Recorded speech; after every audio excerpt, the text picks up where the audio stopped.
అదే RTV app వార్తల్ని క్షణాల్లో చదివే అవకాశం ఉంటుంది. ఒక న్యూస్ పేపర్, ఒక టెలివిజన్ ఛానల్ మీ చేతుల్లో ఎప్పుడూ ఉంటాయి.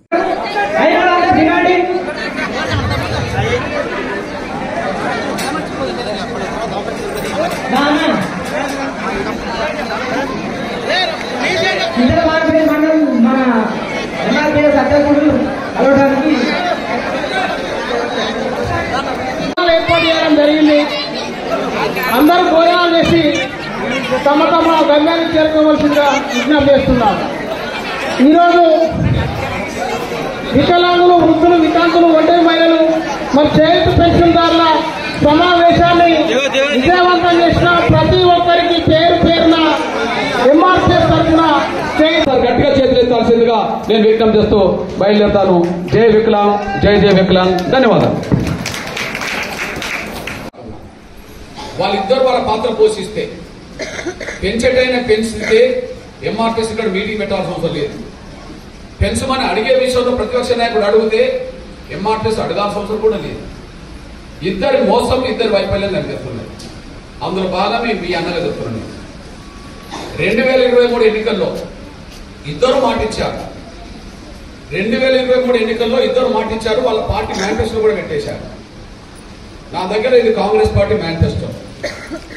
రేవంత్ రెడ్డి గారు కాంగ్రెస్ పార్టీ ఏం చెప్పింది?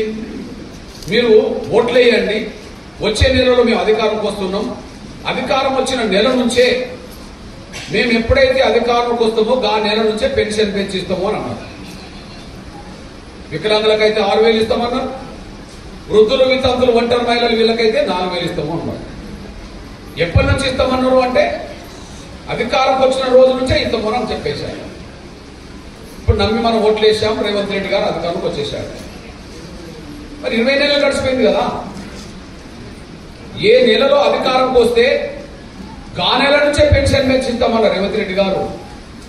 ఆ నెల పక్కకు పోయి, ఆ సంవత్సరం పోయి, ఇప్పుడు 20 నెలలు దాటిపోతాను.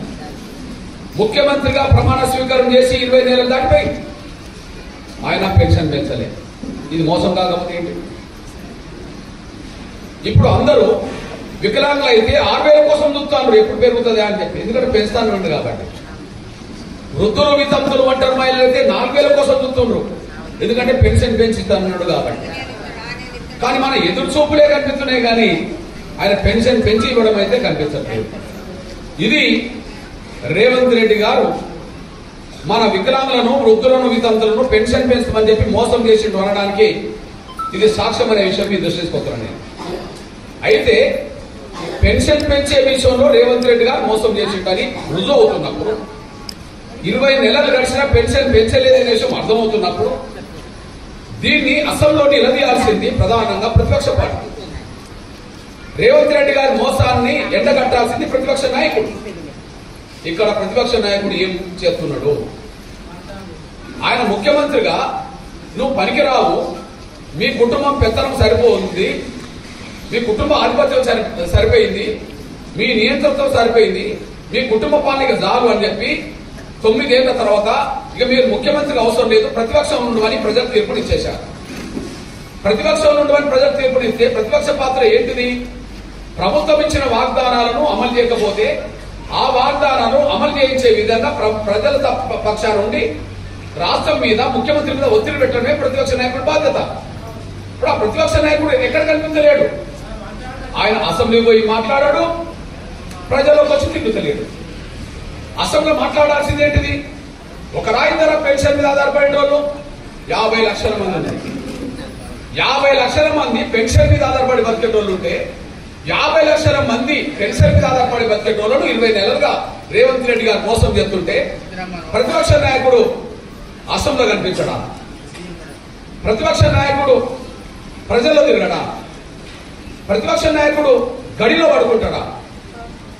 ఈ దేశంలో పెన్షన్ పెంచుతామని చెప్పి 20 నెలలుగా పెన్షన్ పెంచకుండా మోసం చేసిన వాళ్ళలో నంబర్ 1 రేవంత్ రెడ్డి గారు ఉంటే, ఆ మోసాన్ని ఎండగట్టే విషయంలో, ఆ మోసాన్ని ఎండగట్టడానికి అసెంబ్లీకి వెళ్లకుండా, ప్రజల్లోకి రాకుండా గడిలో పడుకునే అసమర్థత ప్రతిపక్ష నాయకుడి దేశంలో ఎవరైనా ఉంటే కేసీఆర్ మాత్రమే. మరిన్ని వీడియోస్ కోసం ఛానల్ ని సబ్స్క్రైబ్ చేయండి, లేటెస్ట్ అప్డేట్స్ కోసం వాట్సాప్ ఛానల్ ని ఫాలో చేయండి అండ్ లింక్ డిస్క్రిప్షన్ లో ఉంది.